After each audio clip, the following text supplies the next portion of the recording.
Boa noite a todos.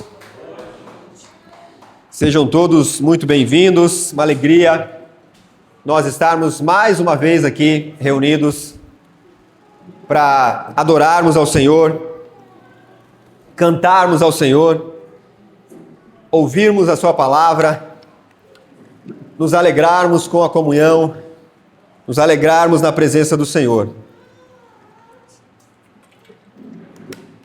Glória a Deus. Eu tinha planejado uma introdução para minha mensagem hoje, mas ela infelizmente foi... ela não deu certo, né? Que os colorados se livraram. E aí... Enfim, fica para a próxima, né? Agora eu não sei o que eu faço. Como é que eu avanço agora aqui na minha mensagem? Tava tudo certo já. Eu ia falar das tristezas da vida, né? E, enfim, não deu certo. Meus irmãos, eu quero falar hoje sobre o amor de Deus. Esse amor que não mede esforços, esse amor que não tem limites, que alcança as maiores...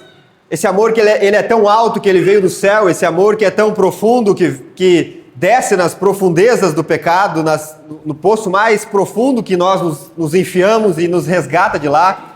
Esse amor que ele é tão largo que alcança todas as nações, que alcança todos os povos, todas as classes sociais. Esse amor tão incompreensível por nós, que é o amor de Deus. E... essa semana a gente estava assistindo um filme com as crianças ali em casa, chama O Sapateiro. Bem bom o filme. Se você não assistiu, assista. Tem lá no YouTube. É um filme, deve ter 1 hora mais ou menos. E conta... Eu vou contar o filme, daí tu não precisa assistir, né? Mas enfim, azar. Azar é teu, vai assistir e vai lembrar. É verdade. Ou não, é que ele falou, não era bem assim. Mas... a história de um sapateiro que ele perde a sua esposa muito jovem ainda, com um filhinho pequeno, e ele tem que criar o seu filho sozinho, e isso causa para ele uma dor muito grande, uma revolta muito grande com Deus, porque na cabeça dele Deus não estava preocupado com ele. Então ele passa a viver a vida dele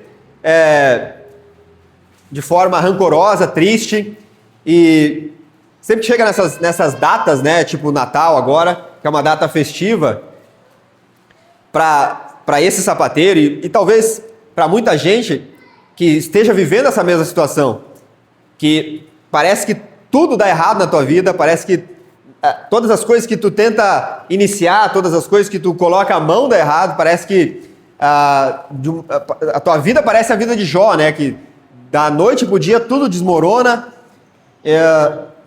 o casamento não tá bom, o trabalho não tá bom, a tua saúde não tá boa, nada tá bom.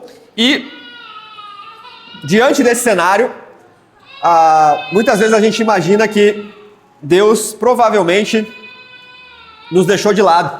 Deus provavelmente, se Deus ama o mundo, como a palavra diz, se Deus é amor, Ele provavelmente não deve estar muito preocupado com a minha vida, ele não deve estar preocupado muito com a minha situação. Ele deve estar preocupado com outras pessoas, mas não comigo. Talvez esse seja o pensamento de muitas pessoas, que estejam passando por um período de dificuldade na sua vida, de uma doença, uma enfermidade que bateu na tua porta e tu não consegue, tu ora ao Senhor, tu pede que Ele cure, tu pede que Ele resolva aquela situação e Ele não resolve. Então parece que Deus nos abandonou. E tem uma cena no filme que um rapaz vai visitar esse sapateiro e ele encontra uma Bíblia dentro da casa do sapateiro. Ele pergunta se esse homem acredita em Deus, acredita no Natal e tudo mais. Ele, o Natal é uma bobagem. Tal. E o rapaz encontra a Bíblia e quando ele encontra uma Bíblia dentro da casa do sapateiro, ele diz, bom... pelo visto você acredita em Deus, né? Ele deve existir, mas ele não deve estar muito preocupado comigo. E esse rapaz, ele abre a Bíblia exatamente em João 3,16, que é um texto, talvez, um dos mais conhecidos da Bíblia. Muitas pessoas conhecem esse texto de cor, salteado, de trás para frente. E ele é um texto que, de tanto a gente decorar ele, de tanto a gente ouvir ele, às vezes ele perde um pouco do peso e da grandeza desse texto. E é sobre isso que eu queria falar. Então, abra sua Bíblia em João, capítulo 3. João, capítulo 3, verso 16. Eu quero falar sobre o maior amor do mundo.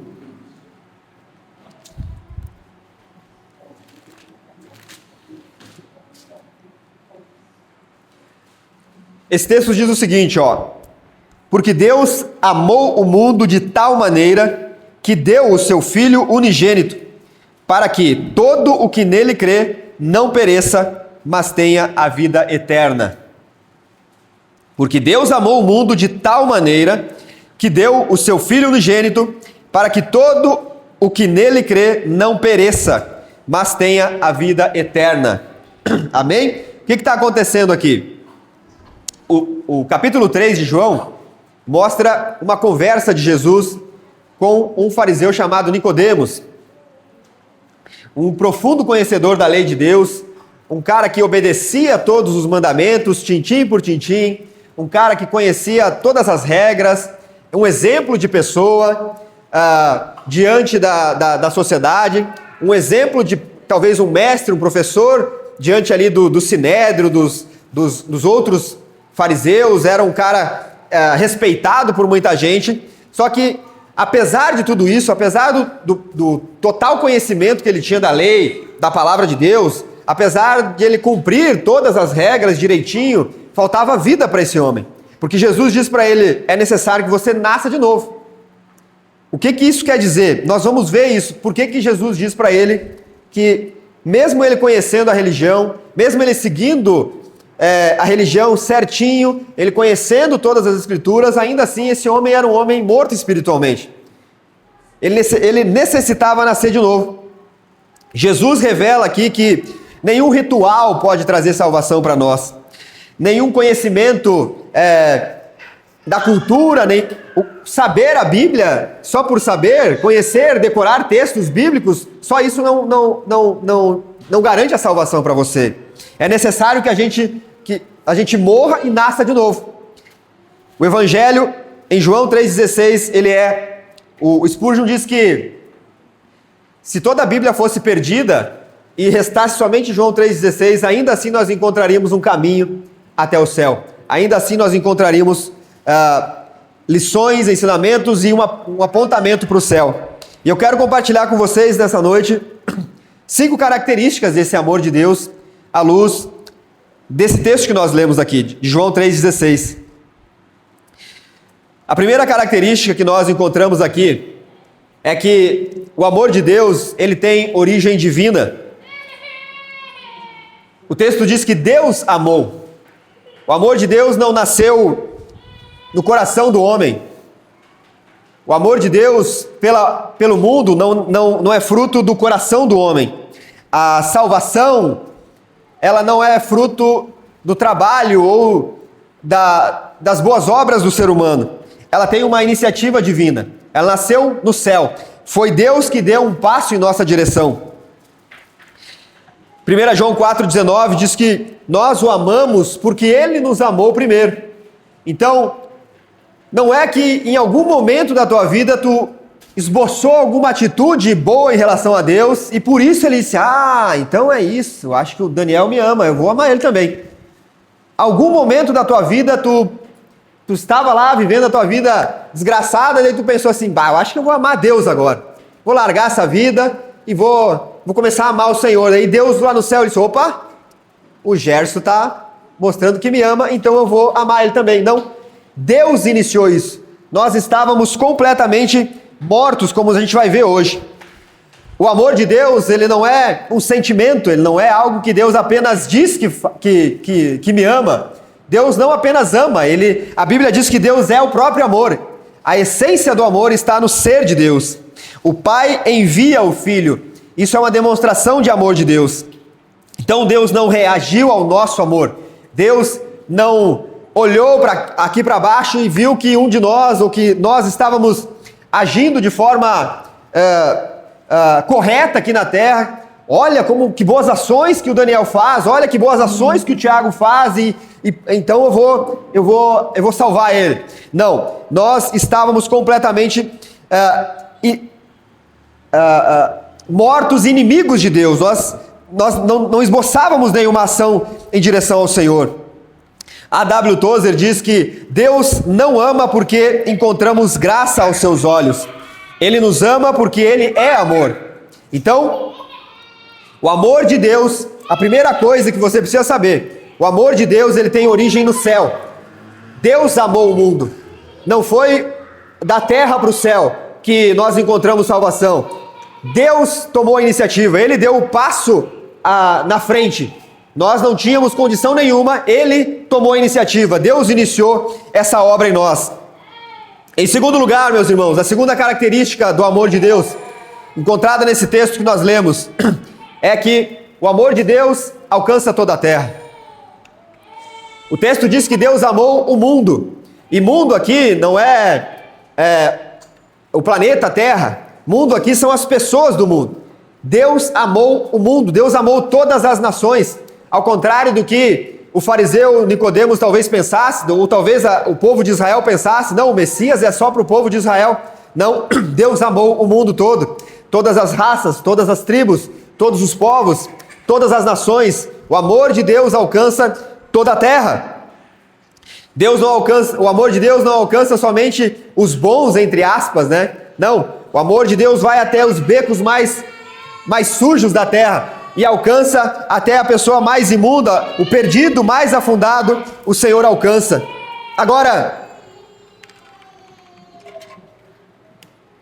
que tipo de mundo Deus amou?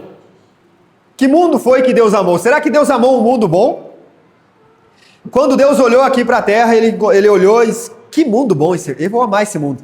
É tanta gente boa aí, é tanta gente que faz o bem, que não pensa coisa ruim, eu vou amar esse mundo. Que mundo que foi que Deus amou? Deus não amou um mundo de pessoas boas, Ele amou uma humanidade caída. Deus amou uma humanidade rebelde, quebrada, destruída, morta. Essa era a minha condição quando Ele me amou. Essa era a tua condição quando Ele te amou. Talvez essa seja a tua condição hoje. Efésios capítulo 2, eu amo esse texto aqui, eu quero ler ele todo com vocês. Abra aí Efésios capítulo 2. Eu nem coloquei ali na apresentação, mas eu quero ler todo esse texto com vocês. Efésios capítulo 2, a partir do verso 1. Esse texto revela a nossa condição quando Deus nos amou. Como eu estava quando Deus me amou. Amém? Diz assim, ó, Ele lhes deu vida quando vocês estavam o quê? Mortos em suas transgressões e pecados, nos quais vocês andaram no outro tempo, segundo o curso deste mundo, segundo o príncipe da potestade do ar, do espírito que agora atua nos filhos da desobediência.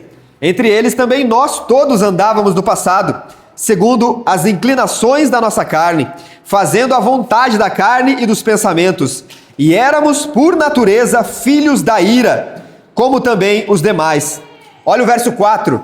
Mas Deus, sendo rico em misericórdia, por causa do grande amor com que nos amou, estando nós mortos em nossas transgressões, nos deu vida juntamente com Cristo.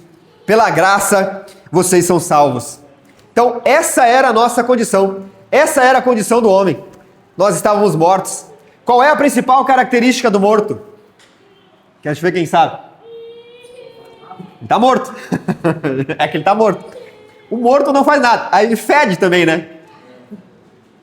Mas o morto não esboça nenhuma reação. Está ali, está morto. Essa era a nossa condição quando o Senhor nos amou. Nós seguíamos somente a inclinação da nossa carne. Nós seguíamos somente a inclinação dos nossos pensamentos. Essa era a nossa condição. Mortos, por natureza, debaixo da ira de Deus. Por natureza, nós éramos inimigos de Deus. Mas Deus, sendo rico em misericórdia, por causa do seu grande amor com que nos amou, nos deu vida. Estando nós mortos, nos deu vida. Amém? Pela graça vocês são salvos. Bendito seja o nome do Senhor. Todos nós nos desviávamos, cada um para o seu próprio caminho, cada um seguia o seu próprio caminho. Deus não nos amou quando nós estávamos arrumadinhos, bem vestidos, fazendo tudo corretamente. Deus nos amou quando nós estávamos arruinados. Deus nos encontrou quando nós estávamos quebrados, destruídos por dentro e por fora, completamente perdidos. Pastor Hernandes Dias Lopes diz que a graça não nos encontra brilhando, ela nos encontra caídos, sujos, longe de Deus. É assim que Deus nos encontra. O amor de Deus alcança o pecador. O amor de Deus alcança o quebrado, o rebelde, o indiferente, aquele que se afastou da casa do Pai. O amor de Deus alcança aquele que nunca quis saber de Deus. A palavra mundo aqui significa então a humanidade caída, o ser humano afastado de Deus. Deus amou o mundo. Então, se Ele amou o mundo todo, não há ninguém demasiado vil para ser amado por Ele. Não há ninguém. Jamais diga, fulano, esse aí não tem mais jeito. Jamais diga, para meu pai, esse aí não tem mais jeito, esse aí não tem solução. Jamais diga que o meu filho, a minha esposa, o meu marido, o meu amigo, esse aí não tem salvação. Jamais diga isso, porque não há nada que seja impossível para o Senhor. Se um dia Ele me encontrou, se um dia Ele te encontrou, Ele também pode encontrar essa pessoa que hoje para nós parece ser impossível de ser encontrada, de ser achada, de ser salva. Bendito seja o nome do Senhor. Então, em segundo lugar, esse amor alcança toda a terra. O amor de Deus alcança todos os povos, todas as nações, todas as línguas, todas as classes sociais. Bendito seja o Senhor. Em terceiro lugar, o amor de Deus é um amor sacrificial. Deus amou o mundo de tal maneira que deu o seu Filho unigênito. Deus deu o seu Filho unigênito. Essa, meus irmãos, é a maior prova divina de amor por mim e por você. A régua que mede o amor de Deus não é a sua prosperidade. A régua que mede se Deus te ama ou não é um milagre que talvez você recebeu. Pastor, eu tive um tumor no cérebro muito sério, os médicos me desenganaram, eu tinha 0% de chance e eu fui curado. Deus me ama. Não, a régua que mede o amor de Deus não é, pastor, eu comecei um negócio, comecei um empreendimento e eu prosperei demais, eu me tornei bilionário. Deus me ama então, Deus me ama, Deus me prosperou, Deus abriu portas para mim, Deus me ama então. Pastor, o meu casamento é um casamento feliz, Deus me ama então. Não, a régua que mede o amor de Deus por você não é a prosperidade, não são os milagres, é a cruz de Cristo.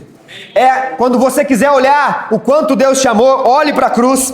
Matthew Henry diz: Cristo não apenas veio ao mundo, Ele veio ao nosso mundo, Ele veio na minha miséria, Ele veio na minha carne, Ele veio na minha morte, Ele veio quando eu estava morto e me salvou e me resgatou. Quando Deus quis mostrar o quanto nos amava, Ele apontou para a cruz. Quando você tiver quiser saber o tamanho do amor por você, quando você quiser saber o quanto Deus te ama, olhe para a cruz de Cristo. Olhe para a cruz de Cristo. A graça é Deus entrando na bagunça que é a nossa vida, com poder para transformar ela. Isso é graça. Você sabe o que é graça? Eu digo para os meus filhos, graça é um presente que nós recebemos, que nós não merecemos. Deus escolheu nos dar um presente que nós não merecemos. Isso é graça de Deus. Deus não ficou apenas observando lá do alto como é que a gente ia se virar. Ele criou a gente, assim, agora é com vocês. Deus não criou a humanidade e largou a gente à própria sorte. Agora é com vocês. Sigam a vida de vocês, façam o que vocês quiserem e cada um por si, Deus e Deus por eu. Ele não largou a gente à própria sorte. Deus entrou na nossa dor, Deus entrou na nossa carne, no nosso caos e nos resgatou de lá. Deus não está distante da tua história. O Senhor não está distante da tua história. Ele está acompanhando todas as coisas. Não existe um poço tão fundo no qual você tenha se enfiado que a graça de Deus não possa entrar lá e te resgatar, que a graça e a salvação de Cristo não possa te resgatar de lá. Bendito seja o nome do Senhor. Você quer saber quanto Deus te ama? Olhe para a cruz. Olhe para a cruz de Cristo. Quer saber qual é que foi o preço pago por mim e por você? Olhe para a cruz de Cristo. Louvado seja o nome de Jesus. Romanos 5:8. Mas Deus prova o seu amor para conosco. Como que Ele prova o seu amor para conosco? Em que Cristo morreu por nós, sendo nós ainda pecadores. É dessa forma que Deus mostra o seu amor por mim e por você. Cristo morreu por mim e por você, enquanto eu era ainda pecador. Bendito é o Senhor. Deus não apenas disse que te amava, Deus não apenas falou que te ama, Ele provou isso, enviando o seu Filho, enviando aquilo que Ele tinha de mais precioso, para se entregar por nós. Romanos 8:32, aquele que não poupou o seu próprio Filho, antes o entregou por todos nós. 1 João 4:10, nisto consiste o amor, no que? Ele enviou o seu Filho para a propiciação pelos nossos pecados. É como, imagine que eu tenha um inimigo mortal na minha vida, e eu decida, num ato de bondade, entregar um dos meus filhos como sacrifício para salvar a vida desse meu inimigo mortal. Isso é simplesmente inconcebível para mim. Qualquer um aqui que é pai, jamais, você não entregaria o seu filho para morrer por um amigo, pelo teu melhor amigo, quanto mais pelo seu inimigo. Deus fez exatamente isso por nós. Deus enviou o seu Filho, Deus sacrificou o seu Filho para salvar os seus inimigos. Eu e você éramos inimigos de Deus. Esse é o tamanho do amor de Deus por você. Então a cruz de Cristo está dizendo, você vale mais para Deus do que você imagina. Você é precioso, meu irmão, minha irmã, para o Senhor. Custou caro a salvação, custou um altíssimo preço, custou o sangue precioso de Jesus. Bendito é o Senhor. Mas em quarto lugar, meus irmãos, o amor de Deus é um amor redentor. Aqui, se o amor de Deus ele é um amor universal, que alcança todos os povos, todas as nações, ele também coloca uma condição aqui. No último culto a gente falou sobre o chamado de Deus, que o chamado é universal, mas que também ele é condicional. O amor de Deus também é assim. Deus amou o mundo todo. Mas o amor de Deus, ele coloca aqui uma condição, para que todo aquele que nele crê não pereça. Então aqui está uma condição.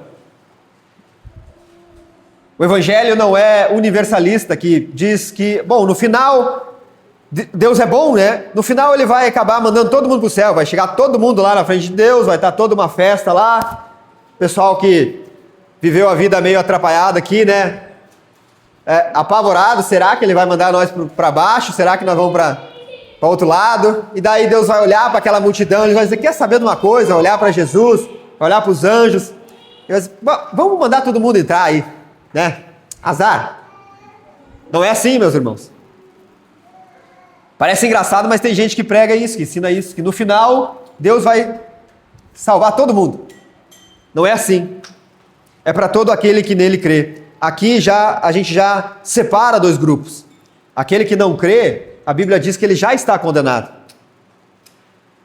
Então, Deus amou o mundo de tal maneira para que todo aquele que nele crê não pereça.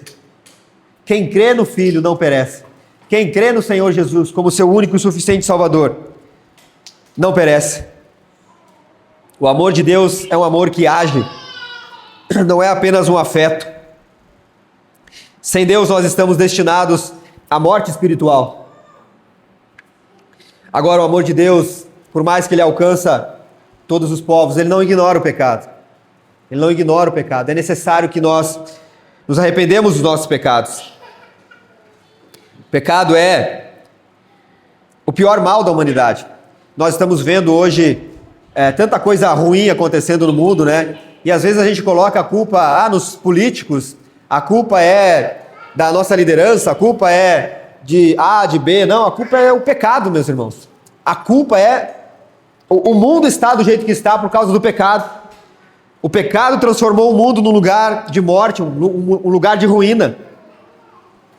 Paul Tripp diz o seguinte, o pecado é um traficante de escravos disfarçado de libertador. Ele é um ceifador disfarçado de doador de vida. O pecado é destruição disfarçado de realização. O pecado é escuridão disfarçada de luz. É insensatez disfarçada de sabedoria. O pecado é doença disfarçada de cura. O pecado é uma armadilha disfarçada de dádiva. Não importa como o pecado se apresente a nós, ele nunca é o que parece ser. Ele nunca cumprirá o que promete. Esse é o pecado. Ele sempre vai se apresentar para nós com uma máscara.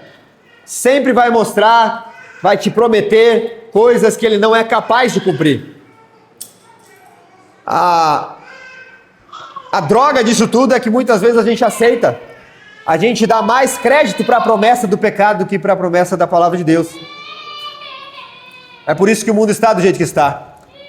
Porque muitas vezes nós ouvimos muito mais e cremos muito mais na promessa do diabo do que na promessa do Senhor. Bendito seja o Senhor, porque Ele resolve o problema do pecado. Em Cristo nós temos a solução do estrago que o pecado faz. John Stott diz que na cruz a justiça de Deus é satisfeita e o amor de Deus é demonstrado. Ali na cruz nós temos redenção. Na cruz de Cristo você encontra perdão dos seus pecados. Essa dívida que eu e você tínhamos para pagar, ela é impagável.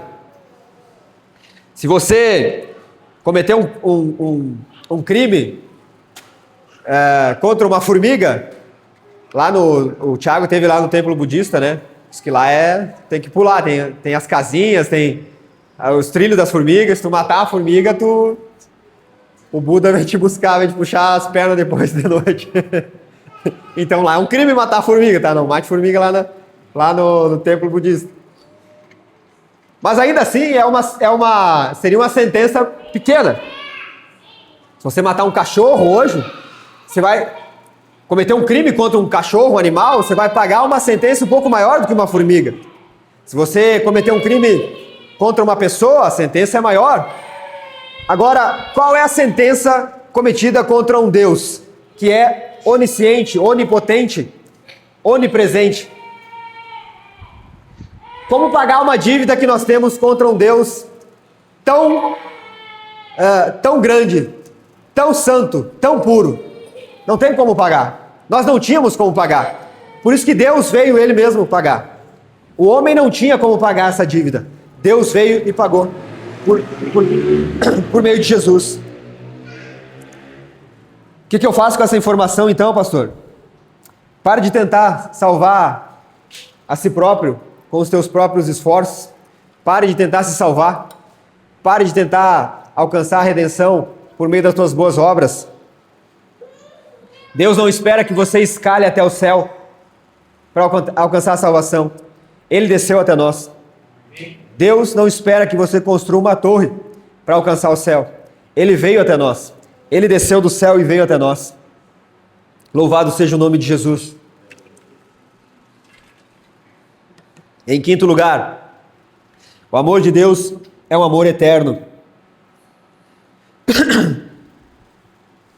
Deus amou o mundo de tal maneira que deu o seu Filho unigênito para que todo aquele que nele crê não pereça, mas tenha a vida eterna. O amor de Deus não termina com a sua conversão. Ele continua por toda a eternidade. Deus continua te conduzindo por toda a eternidade com o seu amor eterno. O salário do pecado é a morte, mas o dom gratuito de Deus é a vida eterna em Cristo Jesus nosso Senhor. Cristo é o espelho no qual nós contemplamos esse imenso amor de Deus, a garantia segura de vida eterna. Em breve, tudo que nós estamos vivendo aqui, meus irmãos, vai passar. o tempo aqui é muito curto. Logo nós vamos partir para a eternidade com o Senhor. Logo nós estaremos com Ele para todo sempre. Essa esperança nos consola diante da morte. Essa esperança nos dá um motivo para vivermos de forma alegre nessa terra, com esperança nessa terra.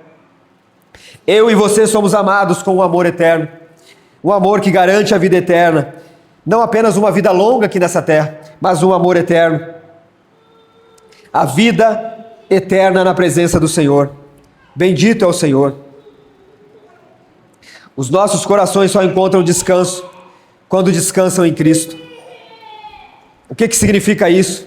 O que significa descansar em Cristo, meus irmãos?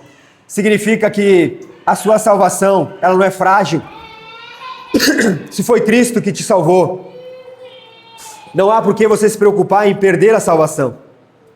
Se a salvação foi alcançada por meio dos teus méritos, do teu braço, então há sim com o que se preocupar. Mas se foi Cristo que te salvou, então há razões para você se alegrar e descansar. Cristo me salvou, então eu tenho segurança eterna. Cristo me resgatou, então eu não preciso me preocupar com as tribulações dessa terra. Cristo me salvou. Bendito seja o nome de Jesus. Para terminar, meus irmãos, em João 3,16, Deus nos mostra que o seu amor começa nele, alcança todos os povos, entrega o seu melhor, que é o seu próprio Filho, remove a condenação que eu e você estávamos condenados eternamente e nos concede a vida eterna. Em João 3,16, nós encontramos esse amor que supera todas as coisas, que nos amou primeiro, que entregou o seu próprio Filho, que veio nos buscar quando nós estávamos perdidos, que encontra o morto e traz ele de volta à vida, que lança fora todo medo. Esse amor que nos tira das trevas e nos conduz para a luz, esse amor que nos adota agora para a família do Pai, esse amor que se renova por meio das suas misericórdias a cada manhã, esse amor que nos carrega quando nós não temos mais forças para caminhar, esse amor que permanece conosco, mesmo quando eu e você somos infiéis a Ele. É esse o amor que nós encontramos nesse texto, é esse o amor que nós encontramos no Senhor Jesus, é esse amor que nos lança os nossos pecados no mar do esquecimento, é esse amor que nos dá paz no meio do caos que está esse mundo, é esse amor que luta por mim quando eu não posso mais lutar, é esse amor que escreveu o meu nome no livro da vida, é esse amor que me guarda os meus pés de dia e de noite, é esse amor que transforma o meu lamento em alegria, em dança, é esse amor que me chama de precioso aos seus olhos, é esse amor que nos sustenta até o fim, é esse amor que nos livra da condenação eterna. Bendito seja o Senhor. João 3,16 é a maior declaração de amor de todos os tempos. Se você entrou aqui nessa noite e a tua vida está ruim, você pensa, poxa, será mesmo que Deus me ama? Será mesmo que Deus está preocupado comigo? Será mesmo que Deus está olhando para mim? Eu vejo tanta gente se dando bem, eu vejo muitas vezes pessoas que são corruptas, pessoas más estão prosperando, não tem uma doença na sua família e eu que tento fazer as coisas certinhas, dá tudo errado, as coisas parece que onde eu boto a mão dá errado. Será mesmo que Deus me ama? Eu quero afirmar isso para você. Deus te ama, meu irmão. Deus te ama, minha irmã. Deus provou isso na cruz, quando Ele entregou o seu Filho por mim e por você. Louvado seja o Senhor. Louvado seja o Senhor. E eu termino, meus irmãos. Termino dizendo para você que se você pode ser salvo ou perecer eternamente, e você pode, se a salvação já foi providenciada por Deus, e ela foi, se a salvação só pode ser recebida pela fé e não por obras, e isso é uma verdade bíblica, se hoje é o dia da salvação, e amanhã pode ser tarde demais para você tomar uma decisão, e isso é um fato, se Deus já declarou o seu amor por você, apesar de você ser um pecador, e Ele já fez isso, E se Deus já enviou o seu Filho unigênito ao mundo para ser o seu Salvador, e Ele realmente fez isso, se Deus lhe deu uma única alternativa de ser salvo, que é, creia no Senhor Jesus Cristo e você será salvo da morte eterna, então eu clamo a você nessa noite, escolha a vida, escolha viver com Cristo, escolha viver ao lado do Senhor, escolha andar a partir de hoje ao lado de Cristo, escolha nessa noite, decida nessa noite, a partir de hoje, Senhor, a minha vida é tua, a partir de hoje, Senhor, eu me entrego totalmente a ti. Eu não entendo porque as coisas estão acontecendo dessa forma, mas eu confio que mesmo num vale de sombra e de morte, o Senhor anda comigo, o Senhor segura a minha mão, o Senhor me conduz por pastos verdejantes, ainda que eu ande pelo vale da sombra da morte. Eu sei que isso é passageiro, eu sei que o Senhor me conduzirá à vida. Bendito é o Senhor. Escolha isso nessa noite, meu irmão, minha irmã. Escolha a vida. Spurgeon conclui um do seu sermão dizendo o seguinte: se você rejeitar esse amor, estará rejeitando o céu, estará rejeitando a vida, estará rejeitando a esperança. Mas se você crê em Cristo hoje, a vida eterna será sua. Amém, meus irmãos? Bendito é o Senhor. Olhe para a pessoa que está do seu lado, diga: Deus te ama. Deus ama você, meu irmão. Deus ama você, minha irmã. Deus te amou com amor eterno. Esse amor veio do céu. Esse amor é um passo que Deus deu na nossa direção. Esse amor alcançou a minha vida, a minha casa. Esse amor alcança a tua casa. Esse amor alcança o familiar teu. Esse amor alcança agora. Esse amor está alcançando pessoas do outro lado do planeta. Esse amor alcança pessoas em condomínios bilionários, ricos. Esse amor alcança pessoas debaixo de um viaduto. Esse amor alcança pessoas nos lugares mais imundos da terra. Esse amor encontra você e eu. Esse amor é um amor redentor, salvador, transformador. É um amor sacrificial. É um amor que nos mostra o quanto Deus não apenas disse que nos ama, mas que agiu mandando o seu Filho. Esse amor te conduz para a vida eterna. Esse amor te leva para uma vida além dessa. Amém, meus irmãos? Vamos orar? Se coloque de pé, vamos orar. Vamos agradecer ao Senhor por essa noite. O Senhor é bom, meus irmãos. O Senhor é bom. Louvado seja o Senhor. Pai, nós te agradecemos por essa noite. Te louvamos porque o Senhor é bom.